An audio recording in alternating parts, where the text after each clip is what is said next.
Yo, welcome back to another video. On the previous one, I talked about all the parts you would need for a rear disc conversion. For this video, I'm actually going to be installing all the parts that I have gathered for my Civic and finally convert it to some rear discs and get out those ugly drums. So, enjoy this one.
No.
Alright, so this is the old rear drum brake setup. It has been completely taken out and swapped over for the rear disc brakes. I just replaced the prop valve and then bled the brakes, so it is now complete with some .4 fluid.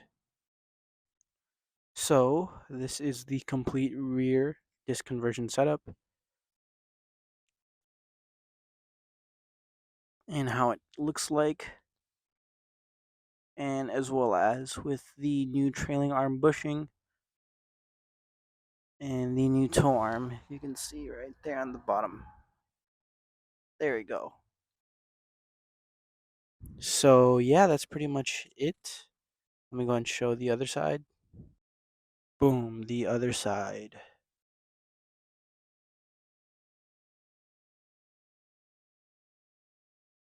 And then as well as let me showcase the front, because I also replaced the front as you saw from the previous video. Pretty sweet.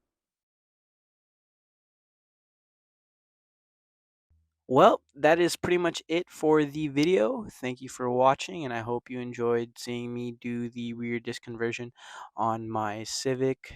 It was a fun journey, a little bit tiresome to an extent, but with patience, you ultimately get the results that you want. I do have some other parts coming in through the mail to go ahead and throw on the Civic as well. So stay tuned for that. And another big thing that I'm going to be doing to this car as well. So yeah, rear disc conversion, another big project done. So otherwise, catch you on the next one. Deuces.